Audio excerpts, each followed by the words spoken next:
Hey there everybody, I'm Richard Eisenbeis for GameZone.com, and welcome to a special edition of Big in Japan.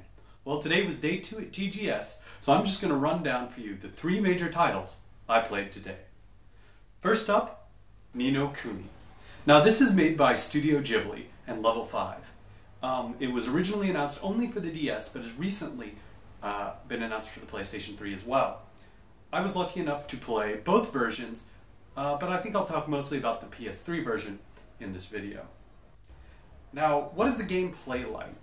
It plays a lot like if, while, battling Pokemon, Ash was allowed to fight too.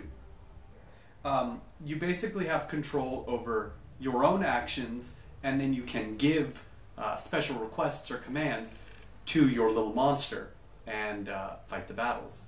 Also, what's different from Pokemon is the fact that you have other party members with their own pets as well, and together you battle these monsters.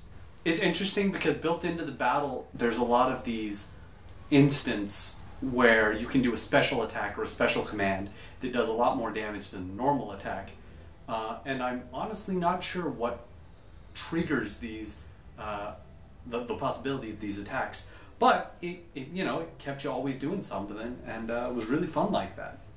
I should also mention that since it is a Studio Ghibli game, it was just really, really beautiful in that Miyazaki style of anime. It almost looks better on the DS sometimes because every background is hand-drawn by the people at Studio Ghibli, as opposed to the PS3 version where everything is cel-shaded and animated on top of 3D models.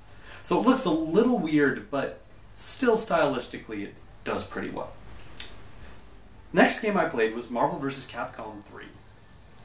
Now, I'm not very good at fighting games. I've never been able to pull off those stupid Z moves like the Shoryuken. However, I just loved games like Marvel vs. Capcom or Project Justice. So, I made sure to play Marvel vs. Capcom 3. And I selected for control type Simple Mode. Because, let me tell you, nothing is quite as awesome as pressing the middle punch button and performing a Shoryuken. So suddenly I was on even footing with a person who is far better at fighting games than I am, and wow. We went 1-to-1, and if I would have just chosen a team with more Shoryukens, I definitely would have won. Not all the announced characters were playable, but I think all the ones that were announced up to E3 were playable, so you could even play as Dr. Doom and Dormammu. But anyway, it plays really fast, just like the old Marvel vs. Capcom games, which I really like. I know a lot of people prefer the slower-paced Tekken or Street Fighter 4, but I really like those balls-to-the-wall, crazy-fast games when it comes to fighting games. And Marvel vs. Capcom 3 surely fits the bill. The third big game I played today was the new Castlevania game, Castlevania Lords of Shadow. The first thing I noticed about it while playing the tutorial is it has very, very good controls. Square was attack what's in front of you, triangle was attack an area all around you. And that way, and you could just chain one into the other in a very fluid motion. Block was also easy to do, dodge rolling was also easy to do, and the tutorial really, it was obviously the beginning of the game, but it still really helped you learn how to control the character. So that was a lot of fun. Yeah, like I said, it was very easy to pick up, understand. The story was, how do I put it? I mean, I didn't see much of the story, but if anybody was afraid that it was going to turn out to be like Metroid Other M, in the way it was just shoving story down your throat, I didn't get the sense of that out of the demo. I played the demo to completion. There were little story snippets, but they were almost more like cutscenes to show off how awesome the character you're playing is.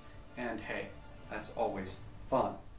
The game is very, very epic, fighting werewolves while riding on the back of a spirit horse, and those werewolves are not running alongside the ground or anything. No, they're riding on other werewolves, because that's awesome.